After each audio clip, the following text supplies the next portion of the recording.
को बाबू बहुत बेहतरीन है ना चीजें हैं, इसको समझिए। ये आपका एग्जाम में 100% रहेगा, इसलिए समझ जाइएगा तो बेहतर होगा। ठीक है, क्वेश्चन क्या कह रहा है, हम सबको अच्छे से भाषा को जो है अच्छे से तोड़ेंगे, तोड़ करके समझाने का प्रयास करते हैं। ठीक है, समझिएगा आप तो समझ में आ भी जाएगा। कहता है कि उस बिंदु के निर्देशांक ज्ञात कीजिए। हमको निर्देशांक ज्ञात करना है। क्या ज्ञात करना है? निर्देशांक ज्ञात करना है। चलिए ठीक है, निर्देशांक का मतलब क्या बाबू? एक्स और वाई का मान आपको पता है ना। निर्देशांक का मतलब क्या? एक्स और वाई का मान, राइट। चलिए अब कहता है कि जो बिंदु इतना और इतना, यानी बिंदु 1,7 है माइनस में और 4,-3 को मिलाने वाली एक रेखाखंड। तो कहने का मतलब ये हो गया बाबू, जरा समझा जाए चीजों को, है ना। इसको हम थोड़ा ऊपर कर लेते हैं और अच्छे से समझिए कि कहता है क्या कि एक रेखाखंड है, उस रेखाखंड का नाम क्या है बाबू? एक रेखाखंड है। यहां पर कहता है कि बिंदु -1 जो है, बिंदु क्या है बाबू?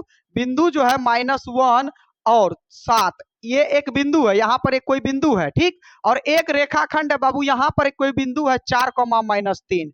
Okay sir. अब यहाँ पर बिंदु है एक, और यहाँ से जो एक रेखाखंड है, तो आपको पता है सर, अगर ऐसा कहता और कहता धड़ाक से हमको कि बीच की दूरी निकाले तो आसान था, तुरंत निकाल देते, कह देते। लेकिन कहा है कि नहीं नहीं नहीं, यहां पर भी बिंदु है, यहां पर भी बिंदु। हमने मान लिया कि यहां पर बिंदु ए नाम का बिंदु है बाबू, और यहां पर बी नाम का बिंदु है। ओके, बहुत लॉजिकल चीज है, इसमें समझने का कोशिश करिएगा तब ये समझ जाएगा, और एक बार में समझ में आ गया तो फिर दिक्कतें नहीं है। और यहां से यहां तक एक रेखाखंड है। अब कहता है कि उस बिंदु का निर्देशांक ज्ञात करिए। जरा समझिएगा, उस बिंदु का निर्देशांक यानी वैसा बिंदु का हमको क्या निकालना है? निर्देशांक निकालना है जो इतना इतना को, यानी ये जो बिंदु है, ये जो बिंदु, इसको जो मिलाने वाली रेखाखंड है, इसको कितना अनुपात में बांटता है बाबू? 2:3 में बांट रहा है। कितना बांट रहा है? 2:3 में। हम मान लिए कि बाबू यहां पर कोई एक बिंदु है, मान लिए कि यहां पर कोई एक बिंदु है। यहां पर मान लेते हैं एम ए नाम का बिंदु है, ठीक है। एम नाम का बिंदु है। एक बात होती है, अगर बिंदु होगा तो कुछ ना कुछ निर्देशांक होगा, तो इसी का तो निर्देशांक ज्ञात करना है।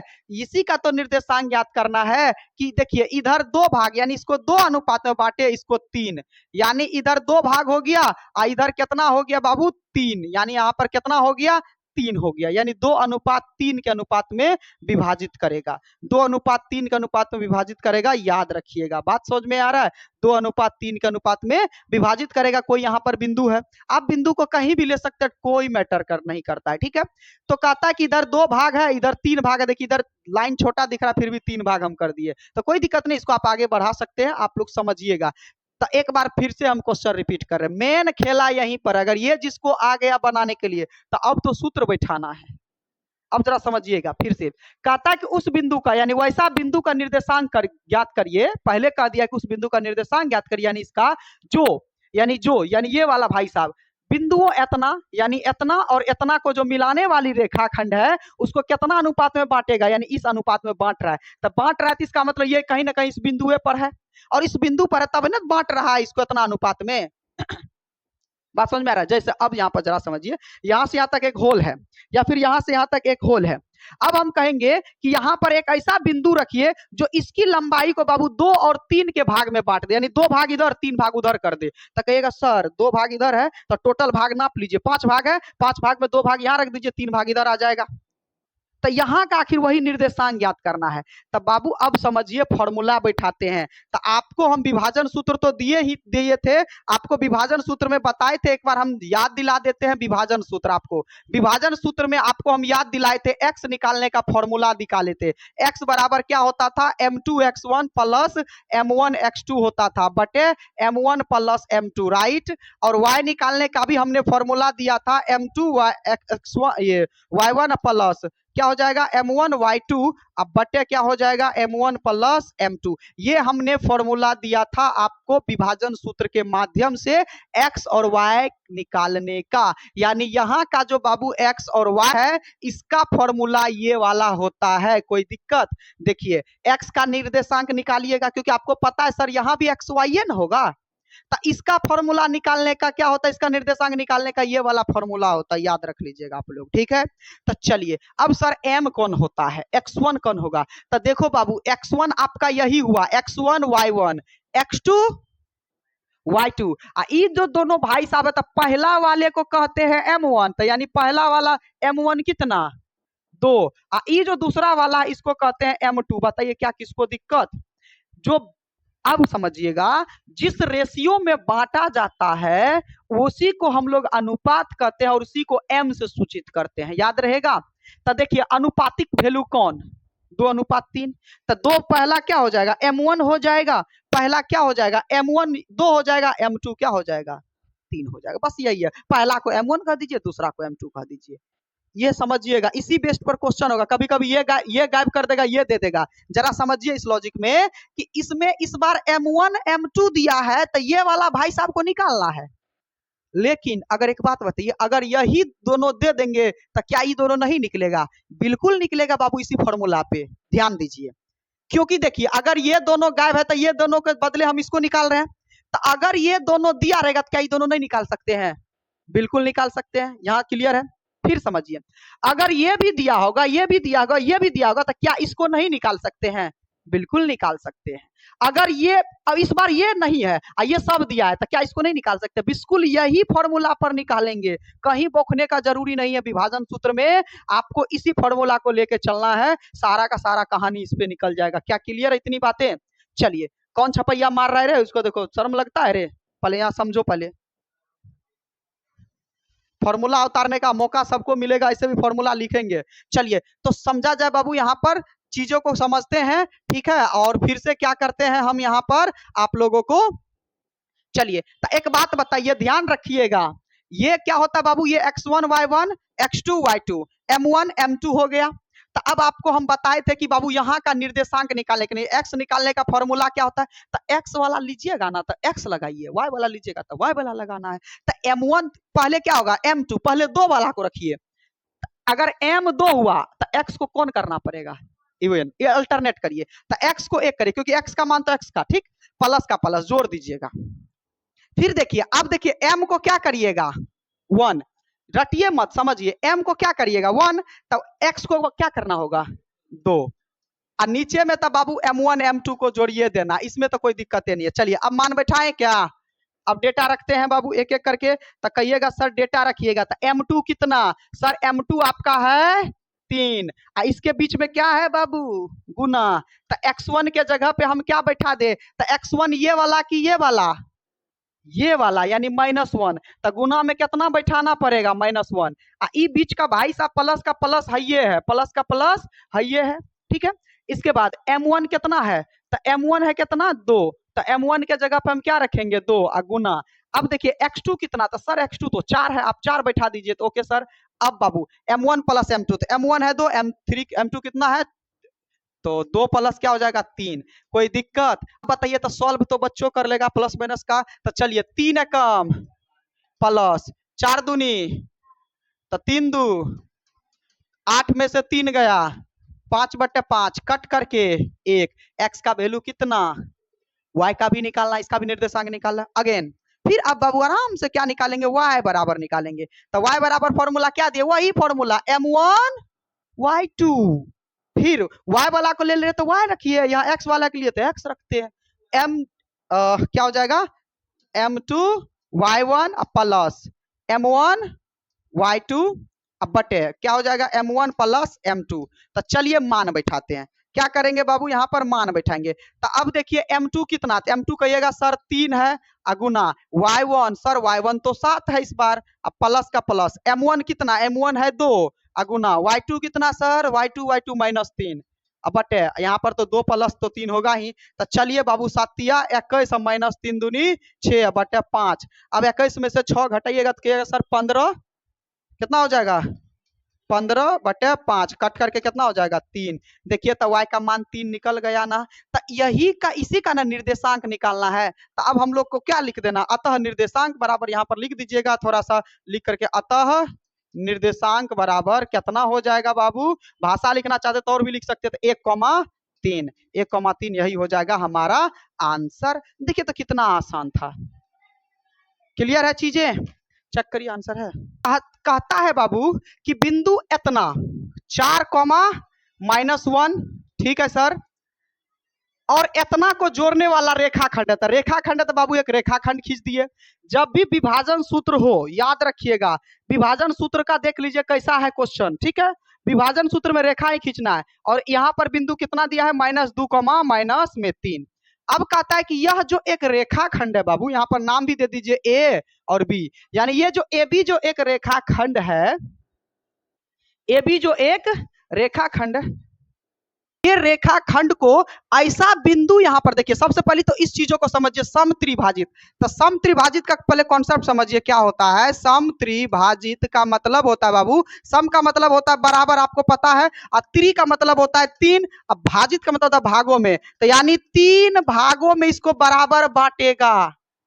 जो सम त्रिभाजित, सम का मतलब होता है बराबर, त्रि का मतलब 3, भाजित का मतलब होता है भागों में, तो यानी इस रेखा को 3 बराबर बराबर भागों में बांट रहा है। तो सबसे पहली बात, इस रेखा को 3 भागों में आप भी बांट दीजिए। देखिए 3 भाग में बांट दिए। तो एक बात बताइए बाबू, यहां पर बांटे तो यहां भी एक बिंदु हुआ और यहां भी एक बिंदु हुआ। तो एक बात बताइए, यहां इस बिंदु का नाम हम मान लेके चलो पी रख दिए, तो इस बिंदु का भी नाम हम मान के चलो क्यू रख दिए। तो देखो बाबू, इस बिंदु का भी निर्देशांक कुछ ना कुछ होगा, एक्स होगा ना जी, एक्स और वाई, हाँ या ना। इस बिंदु का भी तो निर्देशांक होगा एक्स और वाई। तो यानी कहने का मतलब हो गया, सम का मतलब बराबर, त्रिभाजित का मतलब होता है 3 बराबर भागों में। तो 3 बराबर भाग, अगर ये एक होगा तभी एक होगा, ये भी एक होगा, तब ना 3 भाग हुआ। तो इसका मतलब इसका कितना हुआ, 1, इसका भी कितना हुआ 1, इसका भी कितना हुआ 1। ठीक है, 3 भागों में बांट दिए बराबर। लॉजिक समझिए, बहुत बेहतरीन क्वेश्चन है। 1 2 3, 3 बराबर भागों में क्या किए, इसको बांट दिए। 3 बराबर भागों में इसको क्या किए, बांट दिए हैं।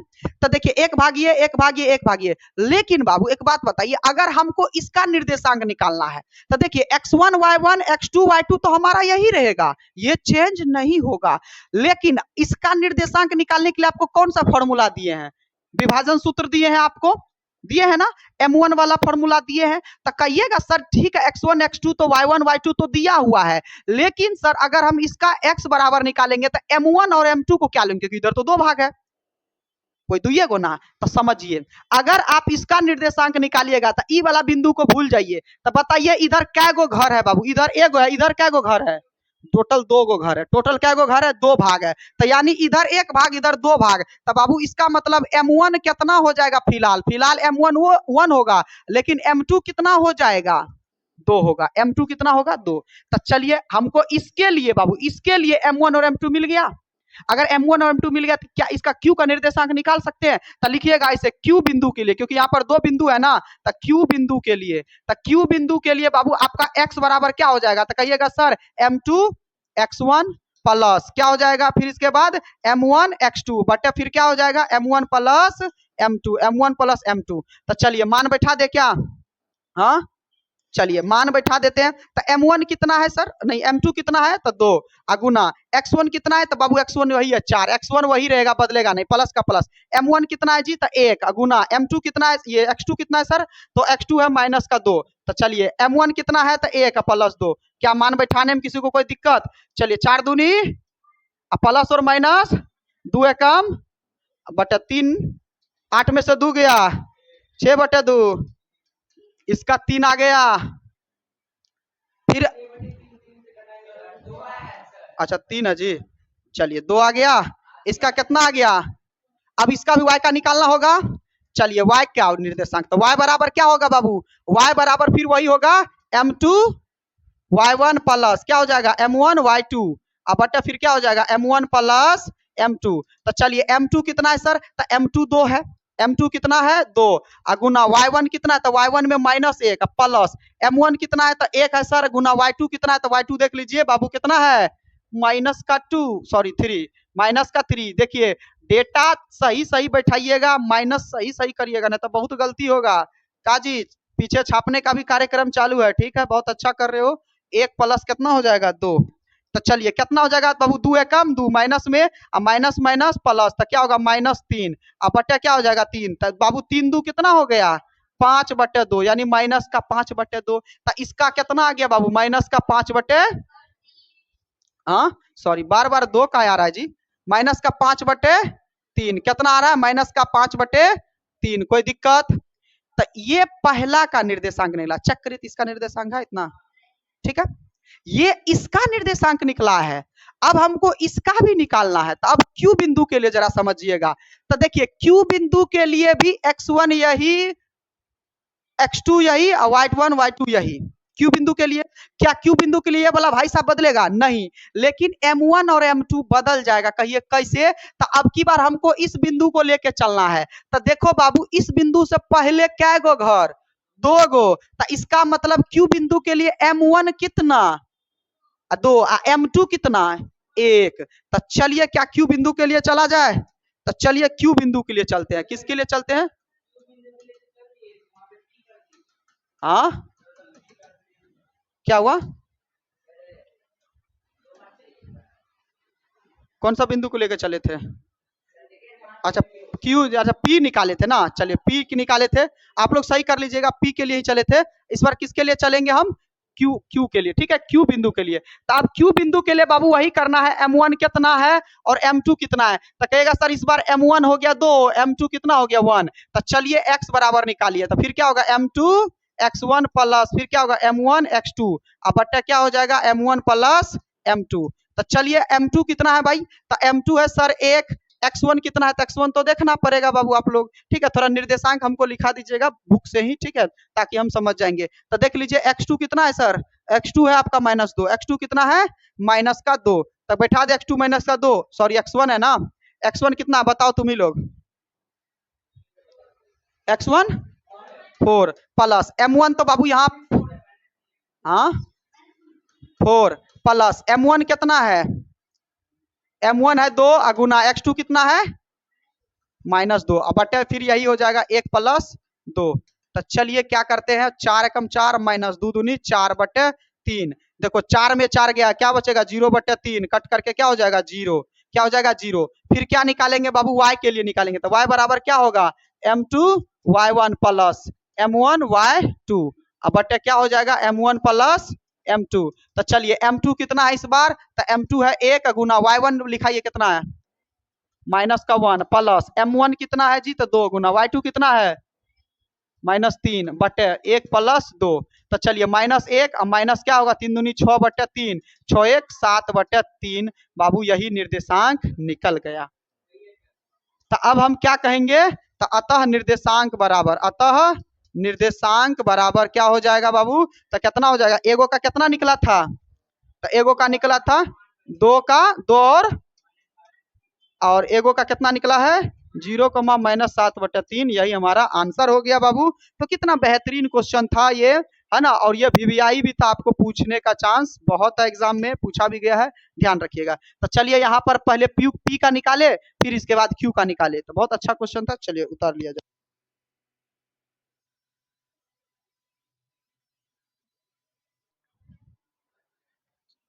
4 नंबर पहले पढ़ने से पहले 3 नंबर क्वेश्चन को देख लेते हैं, ठीक है। क्वेश्चन नंबर 3 आपको देखिए कितना बड़ा क्वेश्चन दिख रहा होगा। क्वेश्चन बहुत है आसान, बस भाषा बहुत बड़ा है बाबू, ठीक है।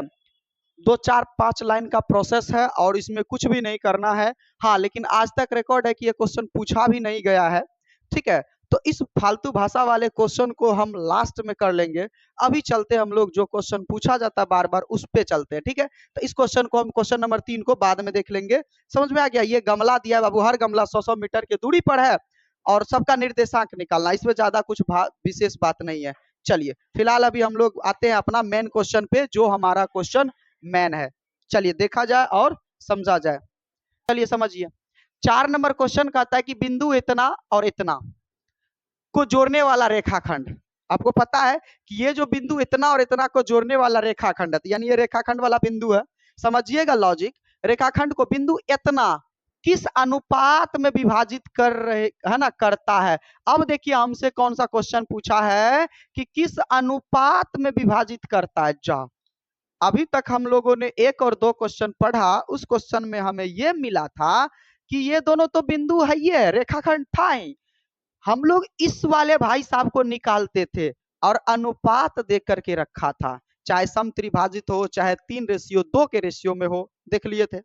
लेकिन इस वाले क्वेश्चन में क्या है कि अब की बार बिंदु दिया हुआ है तो अनुपात निकाल सकते हैं। हम आपको फर्स्ट क्लास में ही बताए थे कि बाबू अगर कोई भी एक गायब हो और एक दिया रहेगा तो उससे हम निकाल सकते हैं। तो वही क्वेश्चन है, बस आपको समझना होगा, कहानी खत्म है इसमें। ठीक है, चलिए देखा जाए कैसे करते हैं। ओके, देख लीजिए बाबू, बहुत आसान है ना। समझिएगा तो तुरंत बन जाएगा, नहीं समझने वालों में तो फिर बाबू ये क्वेश्चन बनेगा ही नहीं, है ना, कुछ भी कर लो। चलिए देखिए, अब इस क्वेश्चन में क्या देके रखा है कि एक बार फिर से हम बता देते हैं कि कहता है कि बिंदु -3, 10 दे करके रखा है। थोड़ा हम इसको ऊपर लिख देते हैं, है ना। 3, -10 दे करके रखा है बिंदु यहाँ पर। ओके, -3, उल्टे हो गया, -3, 10 दे करके रखा है। और ये बाबू एक रेखाखंड है, तो रेखाखंड है तो हम रेखाखंड बना दें। और यहाँ पर कितना है 6, -8, यही हमारा रेखाखंड। इसका नाम भी अपने मन से दे दीजिए ए बी रेखाखंड। कहा है ना कि बिंदु इतना इतना को जोड़ने वाला रेखाखंड, यानी ये बिंदु इतना और इतना को जोड़ने वाला एक रेखाखंड है। अब इस रेखाखंड पर कोई एक बिंदु है। अब देखा जरा समझिए कि रेखाखंड को बिंदु, ये देखिए ऑलरेडी बिंदु जो है, अब कहीं ना कहीं एक बिंदु होगा, मान के चलिए वो बिंदु कहाँ हमारा यही है। अब इस बिंदु का मान के चलिए अपने मन से, पी ही मान लिया, क्यू एम एन जो मानना है मान चलिए। तो पी ज्यादा आता है ना, तो हमारे मुंह में तो यहाँ पर वही चीज हम डाल दिए, बात समझ में आ रहा है। तो पी बिंदु, इस बार बिंदु का देखिए ऑलरेडी निर्देशांक दे करके रखा है बाबू 1, -6। अब याद कीजिए 1 नंबर और 2 नंबर में ये वाला भाई साहब को निकालते थे विभाजन सूत्र से।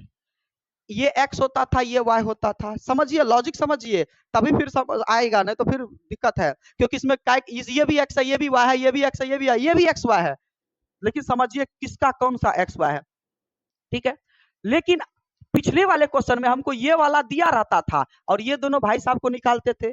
लेकिन इस वाले क्वेश्चन में ये दिया है और कहा है कि ये वाला निकालिए, यानी किस अनुपात में बांटेगा। तो बस हम बोले थे ना बाबू, अगर ये दोनों दिया रहेगा तो ये निकाल सकते हैं, और ये दोनों दिया रहेगा तो ये दोनों निकाल सकते हैं, उसी फॉर्मूला से, और कुछ नहीं जाना है, वही फॉर्मूला से। हम मान लेते हैं कि माना कि, है ना, माना कि बिंदु कितना है जी, थोड़ा ये एक लाइन फॉर्मेलिटीज के लिए लिख दीजिएगा तो बेहतर होगा। माना कि ये जो बिंदु है ना बाबू, बिंदु P -1, 6 जो है, ये ए बी रेखाखंड को यहाँ पर लिख देते हैं, ए बी रेखाखंड को, बात समझ में आ रहा है, एक लाइन फॉर्मेलिटीज के लिए लिख देते हैं। ए बी रेखाखंड को किस अनुपात में बांटता है, तो मान लेते हैं M1 तथा M2 के अनुपात में बांटता है। बस एक लाइन लिख दिए बाबू, M1 तथा M2 के अनुपात में बांटता है। यानी हम और कुछ नहीं बाबू, इसको हम क्या मान लिए, ये M1 हो गया, ये M2 के अनुपात में बांट रहा है, बस और कुछ नहीं, एक लाइन फॉर्मेलिटीज के लिए लिख दिया। लिख दीजिएगा, आप लोग भी मैथ्स में भाषा के साथ लिखना है, ठीक है। मान ली कि यह जो बिंदु है इसको M1 और M2 के अनुपात में बांट रहा है। तो चलिए, तो हमको देखो एक बात बताओ बाबू, आपको अच्छे से पता है सर, यहाँ का निकालने के लिए आपको पता है कि x बराबर क्या होता है, फॉर्मूला M2x1 प्लस फिर क्या होता है M1x2 होता है, अब बटे M1 प्लस M2 होता है या नहीं, हाँ या ना, कहिएगा यस सर यही तो होता है ना। चलिए अब थोड़ा मान बैठाइए, अब जरा समझिएगा मान कैसे बैठाना है बाबू। देखिए एक बात बताइए, ये x का जो मान है, क्या हम ये x का मान ये -1 बैठा सकते हैं? बिल्कुल बैठा सकते, क्योंकि ये जो x बराबर जो हम लोग ये वाला और ये वाला दिया रहता था, तो इसको तोड़ करके इसका जो मान निकलता था तो यही ना रखते थे हम लोग। तो इस बार देखिए, तो ये x का मान तो ऑलरेडी दिया हुआ है ना, ये जो x है बाबू ये इनका है, ये इनका वैल्यू निकालने, ये जो हम x निकालते थे तो इनका वैल्यू निकालते थे, तो इस बार इनका वैल्यू तो ऑलरेडी दिया है -1, तो -1 के जगह -1 रख दो, बराबर M2 के जगह बाबू कोई डेटा नहीं है, M2 के जगह हम M2 ही माने हैं, गुना x1 के जगह पर आपका कितना है -3 प्लस ये M1 के जगह M1 रहेगा, गुना x2 के जगह कितना है 6 प्लस, अब M1 प्लस M2 ही रहेगा बाबू, इसमें तो कुछ कर ही नहीं सकते हो। अब आपको अच्छे से पता है सर, क्या कर सकते हैं हम यहाँ पर सॉल्व कर सकते हैं। तो सॉल्व किया जाए, -1 रहेगा बाबू, इधर कितना रहेगा -1 बराबर, अब गुना करिए -3 गुना M2, तो क्या हो जाएगा -3 M2, और फिर इसके बाद 6 गुना M1, तो क्या हो जाएगा +6 M1, अब बटे नीचे में क्या होगा बाबू M1 प्लस M2। कंफ्यूज मत होइए, वेरिएबल है और ज्यादा कुछ भी नहीं है, वही चीज है। ये दोनों जुटेगा ही नहीं, क्योंकि M2 M1 जुटेगा नहीं, जुटेगा। तो एक काम कर सकते हैं, क्रॉस मल्टीप्लीकेशन कर दो, तो क्या कर सकते हैं बाबू, 3 को देखो ऐसे बटे के लाके गुना कर देंगे तो -3m2 क्या हो जाएगा, -3m2 प्लस 6m1, फिर ऐसे गुना करेंगे तो क्या हो जाएगा बाबू, माइनस में m1 प्लस ये माइनस में m2 हो जाएगा, क्या माइनस में m2। अब एक काम कर सकते हैं बाबू, सबको बुला लो इधर, क्योंकि देखिए एक बात बताइए, m1 m2 है तो सेम सेम पद जुट घट सकता है, तो सबको बुला लो इधर, तो -3m2 रहेगा, ठीक है, बार बार मिट जाता है, -3m2 रहेगा, इसको इधर बुला लेंगे तो क्या हो जाएगा, प्लस m2, अब प्लस 6m1 पहले से है यहाँ, है ना, इसको बुला लेंगे तो +6 ये प्लस m1, ठीक है, चलिए बराबर, इधर कुछ नहीं बचा तो 0। अब एक काम करिए बाबू, अब कैलकुलेशन हो जाएगा, 3m देखो प्लस और माइनस, माइनस घटेगा तो -3 में से 1 हो गया तो क्या बचेगा, -2m2, अब प्लस का प्लस, अब यहाँ कितना था जी, प्लस और प्लस प्लस हो जाएगा, 6m1 में 1m1 जुड़ेगा, कितना होगा 7m1 बराबर 0। अब लॉजिक है, देखो बाबू इसमें हमको दूसरा निकालना भी नहीं, अब लॉजिक निकालिए, अब हमको कितना आया जरा समझिएगा, कोशिश करिएगा समझने का, मेन लॉजिक यही है ना, इतना तक तो सब कर लोगे, इसके आगे का कहानी समझो बाबू, देखो कितना है, -2m2 प्लस 7m1 बराबर 0, तो ये m2 है m1 है, कुछ होगा नहीं, तो एक को उधर भेज दीजिए, एक को उधर भेज दीजिए, जरा समझने का कोशिश करिएगा, इधर तभी बुलाए थे ताकि घट जाए, अब इसको काम कर दिए थे, को उधर भेज दीजिए, तो यानी -2m1 माइनस क्या हो जाएगा 2m2, 7 उधर गया तो -7m1, तो सबसे पहली बात है तो माइनस माइनस काट ही सकते हैं, आपको पता है सर दोनों तरफ साइन सेम रहेगा तो काट सकते हैं, तो क्या बच जाएगा यहाँ पर बाबू, 2m2 बराबर कितना है 7m1। अब क्या करेंगे, m1 m2 का वैल्यू निकल रहा है बाबू, समझिएगा जरा ध्यान से, अब देखिए जरा समझिएगा क्या करना है, अब आपको थोड़ा सा यहाँ पर अपना दिमाग का इस्तेमाल करना है, देखिए m का कितना गुना है, 2 गुना, यानी सॉरी m2 है, m2 जब भी होगा तो 2 गुना होगा, तो ये ऐसा मान करके रखना है कि m को 2 गुना मिले और m1 को 7 गुना मिले, तो देखिए हम लिख देते हैं, पहले m1 लिखते हैं, ऊपर में क्या लिख देते हैं m1 बटे m2, ऐसे देखिए m1 बटे m2 लिख देते हैं, या फिर m2 बटे m1 भी लिख सकते हो, कोई दिक्कत नहीं है, तुम्हारा मन है कि सर पहले हम m2 को ही लिखेंगे, देखो m2 है तो m2 लिखिए, अब बटे इसको पहले लिख लीजिए, पहले इसको एक रेशियो में, यानी वेरिएबल को ऊपर नीचे रखिए, अब जरा जरा समझिएगा जरा ध्यान से बाबू, वेरिएबल को एक जगह, अब अंक को एक जगह रखिए, तो अंक को रखने में होशियारी करिएगा, आपको पता है बीच में बराबर है तो कोना कोनी गुना होता है, तो m2 को कितना देना है, 2 देना है, तो बाबू एक बात बताइए, अगर 2 इसको नीचे रखेंगे तब ना इसको गुना करेंगे तो 2 होगा, बस वही लॉजिक था, वही यही बताना था। m2 को क्या करिए, देखिए m2 का जो वैल्यू है 2, चूंकि यहाँ रखेंगे तब नहीं ये गुना हो जाएगा, और फिर m1 का वैल्यू 7। अब देखिए एक बार हम लॉजिक बता देते हैं, गुना करिए, क्रॉस मल्टीप्लिकेशन करिए बाबू, 2 गुना m2, 2m2 बराबर 7 गुना m1, 7m1, देखो तो वही बात निकला ना, तो वही चीज को तोड़ के हम ऐसे लिखे, कहेगा सर ऐसे क्यों लिखे, तो ऐसे लिखेंगे तो काम बन गया बाबू। देखो एक बात बताओ, अब जरा समझो यहाँ पर बाबू, ये m2 बराबर हुआ और ये m1 बराबर हुआ, तो अब m2 रेशियो m1 को हम क्या लिख सकते हैं, ऐसे m2 आई बटे को हम रेशियो में लिख सकते हैं, m1 लिख सकते हैं, तो बाबू अगर इसको रेशियो में लिए हैं तो ये भी बाबू क्या हो जाएगा, 7 रेशियो 2 नहीं होगा, तो m2 बराबर कितना 7, m1 बराबर कितना 2, चेक करिए, वाला 1 होता है, तो लेकिन यहाँ देखिए यहाँ उल्टा पुल्टा तो तुम कर सकते हो बाबू, तो तुम अपने मन से लिख भी नहीं, हम देखो यही में ना बोले थे कि यहाँ तुम कर सकते हो, तो m1 को पहले लिखो रेशियो, m2 को पहले लिखो, तो फिर ये भी उलट जाएगा ना बाबू, तो 2 पहले आ जाएगा 7 बाद में आएगा, तो 2 रेशियो कितना आ गया 7 आ गया, तो क्या लिखेंगे, तो 2 रेशियो 7, तो लिख दीजिए यहाँ पर आप लोग आंसर में एक लाइन भाषा बना के लिख दीजिएगा, अतः अनुपात कितना है 2 रेशियो 7 है, तो लिखेंगे बिंदु इतना इतना को जोड़ने वाले रेखाखंड ये कितना अनुपात में विभाजित करेगा, इसी अनुपात में विभाजित करेगा, यानी आप लोग एक क्वेश्चन यहाँ पर आप लोग का जो ये जो क्वेश्चन है लास्ट में भाषा लिखिएगा, अतः यहाँ पर बिंदुओं को लिखेगा, अतः इतना इतना को जोड़ने वाली ये जो बिंदु है लिखिएगा 2:7 के अनुपात में विभाजित करता है, बस एक लाइन नीचे वो क्वेश्चन को घुसा दीजिएगा, तब आपका आंसर मिल जाएगा। तो ये था क्वेश्चन, बहुत बेहतरीन क्वेश्चन है, ज्यादा कुछ इसमें विशेष बात नहीं है। चलिए लिख लिया जाए, चलिए समझा जाए क्वेश्चन नंबर 5।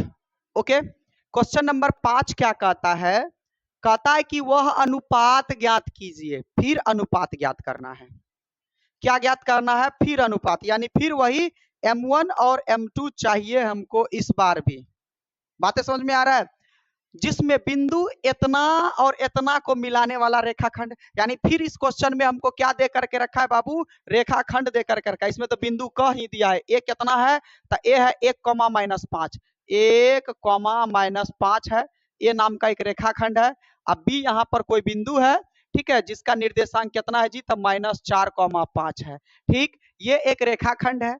अब कहता है किसको मिलाने वाली जो रेखाखंड है वो एक्स अक्ष से विभाजित होता है। यानी यहाँ पर कोई बीच में बिंदु है जो इसको काटता है, तो वो एक्स अक्ष से विभाजित होता है, एक्स अक्ष। तो मान लेते हैं यहाँ पर अपने मन से पी क्यू जो भी देना है डाल सकते हैं। इस बार हम यहाँ पर एम ही मान लेते हैं, है ना, बार बार पी मानने से अच्छा आप लोग एम भी मानिए।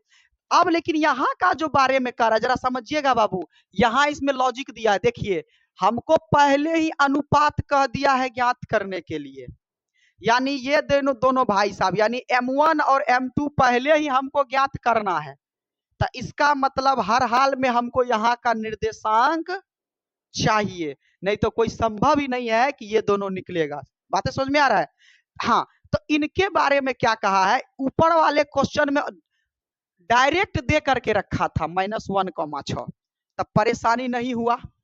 इस वाले क्वेश्चन में लॉजिक दे दिया है, बस लॉजिक दिया तो आप लोगों को सिर्फ तोड़ना है लॉजिक, इसमें भी दिया है। अब कहता है कि x से विभाजित होगा, यानी यहाँ का जो निर्देशांक है, यहाँ का जो बिंदु है वो x अक्ष से विभाजित होता है। तो x अक्ष से विभाजित होता है, तो हम बोले थे जिस भी अक्ष से विभाजित होगा उसको छोड़ करके सामने वाले को जीरो करने के लिए बोले थे, याद है?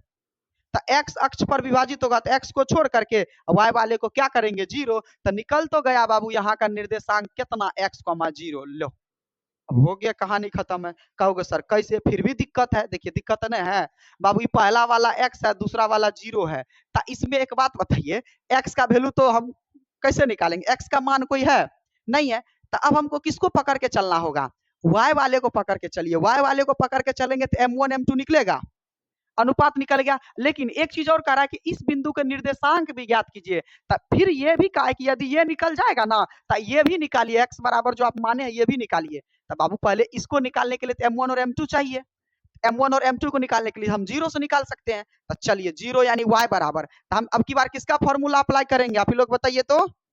y का फॉर्मूला, किसका, y का। क्यों, क्योंकि y बराबर दिया है, तो y बराबर, तो चलिए M2। चलिए इसमें भी एक भाषा लिख सकते हैं आप लोग, इतना इतना आप लोग क्या यहाँ पर लिखेंगे, बिंदु A, यहाँ पर लिख देते हैं एक लाइन, बिंदु A 1,-5 तथा बिंदु B कितना है, -4,5। रेखाखंड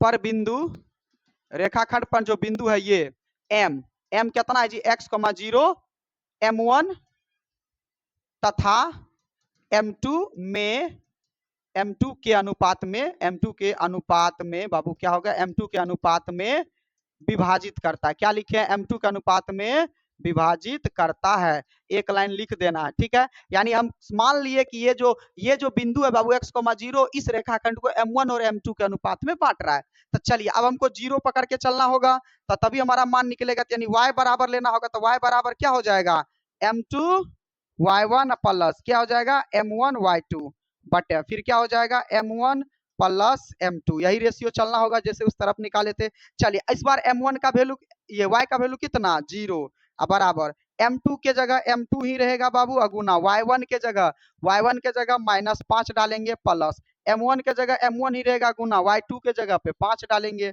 बटे का बटे M1 का M1 ही रहेगा, प्लस M2 का M2 ही रहने वाला है यहाँ पर। ओके, चलिए सो आगे देखा जाए, ठीक है। आगे समझते हैं, क्वेश्चन में हम लोग आगे समझते हैं। अब क्या कर सकते हैं, तब बाबू पहले तो सब सिंप्लीफाई कर लीजिए, 0 रहने दीजिए, गुना करिए, 5 गुना -M2 तो -5 M2, अब प्लस का प्लस 5 गुना M1 तो क्या हो जाएगा, 5 M1 बटे M1 प्लस M2 हो जाएगा। ओके ना, चलिए अब आपको पता है कोना कोनी गुना करेंगे तो हो गया लॉजिक। यहाँ बटे 1 है बाबू, इसको -5 M2 को 1 से करोगे तो क्या होगा, -5 M2 प्लस का ये प्लस का प्लस, इसको गुना करोगे एक से तो वही ना आएगा जी, 5m1 ना आएगा। लेकिन बाबू इसको इधर गुना करोगे तो हो जाएगा 0, इधर कुछ बचेगा, क्योंकि इसको भी जी करोगे गुना 0 से तो 0, इसको भी करोगे 0 तो 0 का 0 ही बच गया एक तरफ। तो चलिए और अच्छा है, कैलकुलेशन कम गया, नहीं तो फिर बुलाते घटा करते फिर भेजते, अब कुछ करना ही नहीं है। ये दोनों देखो अलग अलग पार्टी है, आपको पता है एक को भेज देंगे उधर, तो -5m2 को रहने दीजिए, इसको भेज दीजिए उधर, तो -5m1, तो माइनस क्या हो गया 5m1। तो आपको अच्छे से पता है सर क्या हो जाएगा, अब क्या हो जाएगा, माइनस माइनस खत्म, 5 5 खत्म। अब कहिएगा सर ये तो m2 बराबर m1 बच गया, अब क्या हुआ, तो इसमें भी कुछ नहीं है तो एक है, इसमें भी कुछ नहीं तो एक है, एक लिखा नहीं जाता, लिख दिए हैं आपको समझाने के लिए। तो अब एक एक रेशियो है, तो सीधी सी बात है बाबू की m1 बटे m2 अगर लिखोगे तुम, तो अब इसमें तो हमको झंझट ही नहीं है, एक एक तो दोनों में एक के ना बैठाना, क्या इसमें झंझट है सोच समझ के बैठाने का। तो m 1/1 आ गया, क्या आ गया 1/1, तो रेशियो कितना आ गया बाबू, m1 रेशियो m2 कितना आ गया 1:1, तो हमारा अनुपात कितना आ गया 1:1 आ गया। कोई दिक्कत, अनुपात कितना आया जी, जरा एक बार चेक कर लीजिए, 1:1, ओके ठीक है, अनुपात 1:1 आ गया। चलिए जल्दी से चेक करिए, ओके है। अब चलिए, अब ये क्वेश्चन अभी अंत नहीं हुआ है, हाँ इस क्वेश्चन में हमको ये भी कहा है कि इस विभाजन बिंदु के निर्देशांक ज्ञात कीजिए। तब बाबू यहाँ पर देखो ये तो 0 पहले से है ना, y वाला वैल्यू पहले से है, तो हमको सिर्फ किसका निकालना है, x का। तब बाबू x का निर्देशांक निकाल लीजिए, कोई दिक्कत नहीं है। तो x का निर्देशांक निकाल लेंगे, तो x का निर्देशांक ये, तो x का मान निकालने के लिए आपको डायरेक्ट फॉर्मूला हम पता है कि सर m2x1 होता है प्लस m1x2 होता है, अब बटे क्या होगा m1 प्लस m2। तो बाबू x का x रहने दीजिए, m2 के जगह देखिए अभी 1 निकाले, अनुपात क्या निकला है अगुना x1 के जगह पे, तो अब आपको x1 बैठाना पड़ेगा यहाँ पर, ठीक है, x1 को क्या करना होगा, बैठाना होगा। तो जरा देख लीजिए x1 कौन है बाबू, ठीक है, जरा देख लीजिए इसमें x1 कौन है, तो x1 कौन हो गया 1, x2 कौन हो गया -4, ठीक है। तो x1 1 है ना, x2 minus, x1 1 plus m1 कितना 1 गुना x2 कितना था -4 ना, बटे 1 प्लस 1, कोई दिक्कत, रेशियो तो एक ही आया है ना। चलिए x बराबर क्या हो जाएगा 1 गुना 1, 1 प्लस यहाँ माइनस प्लस माइनस 4 कम 4, क्या हो जाएगा 4 कम 4 बटे 1 और 1 कितना मिल जाएगा 2, तो कितना हो जाएगा -3/2। तो देखिए तो यही है x का मान क्या, तो अतः निर्देशांक बराबर, अब देखिए निर्देशांक भी लिखना है, अतः निर्देशांक बराबर, तो बाबू निर्देशांक एगो x का आया है -3/2 और दूसरा कितना था, कितना बेहतरीन क्वेश्चन है, समझ में आ रहा है, बस लॉजिक है सिर्फ समझने का। चलिए लिख लिया जाए,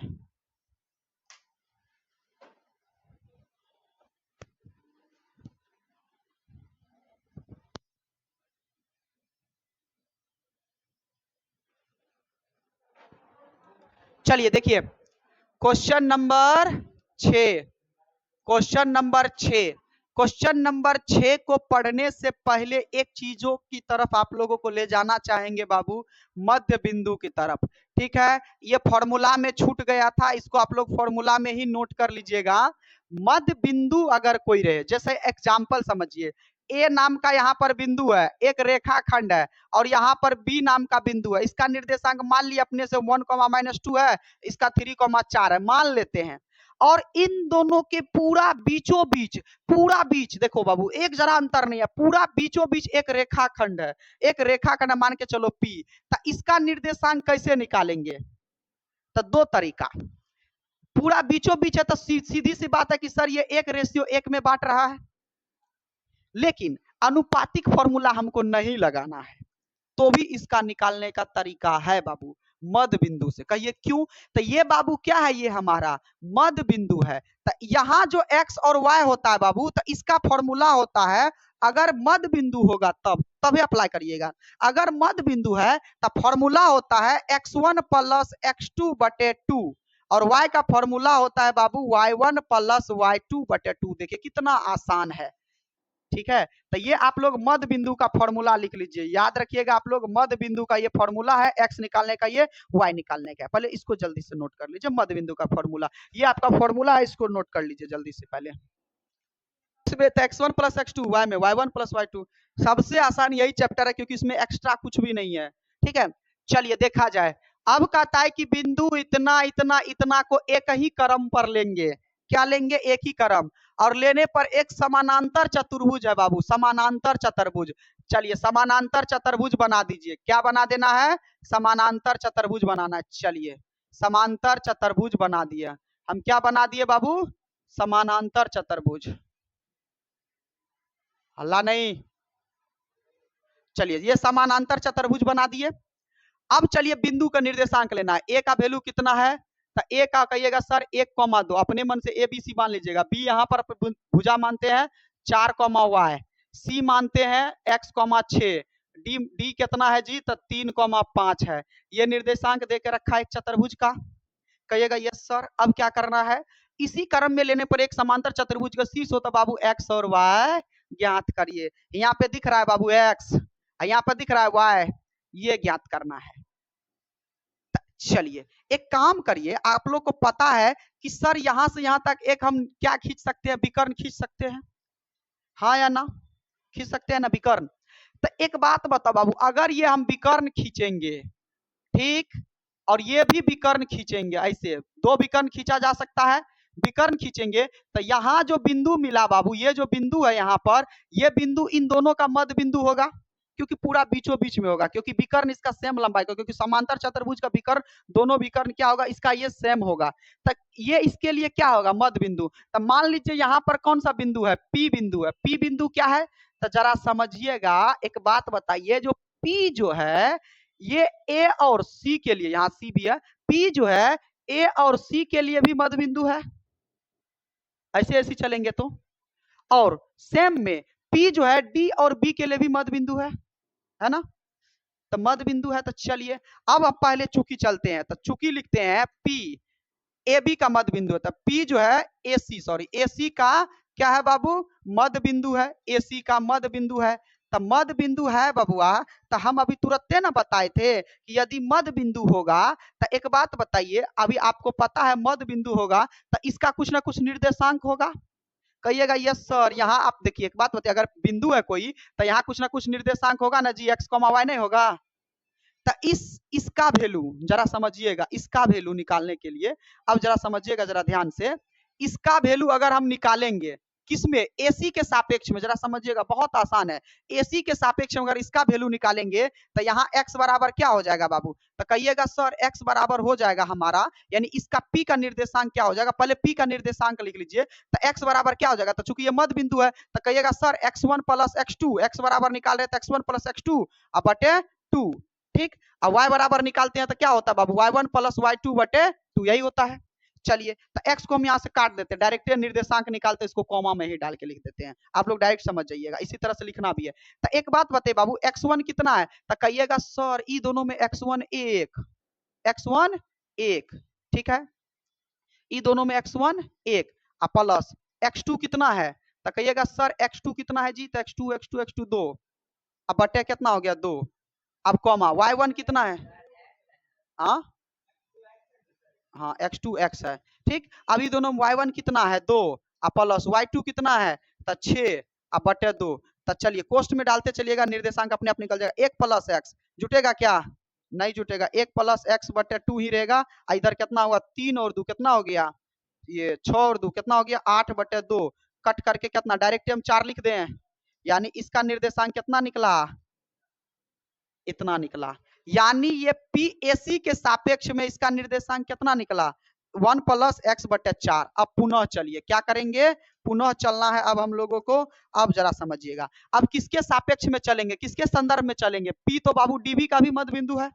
तब पी पुनः क्या कहेंगे? पुनः पी डीबी का भी मध्य बिंदु है। डीबी का भी क्या है जी? का भी मध्य बिंदु है। डीबी का भी मध्य बिंदु है। तो मध्य बिंदु है तो एक बात बताइए, तो फिर पी के निर्देशांक निकाल सकते हैं, हाँ या ना बाबू? एक बात बताइए, निर्देशांक नहीं निकलेगा? अब इसके सापेक्ष में भी तो निर्देशांक निकाल सकते हैं। तब देखिए पहले एसी के सापेक्ष में निर्देशांक निकाले थे, है ना? देखिए लिखा हुआ है।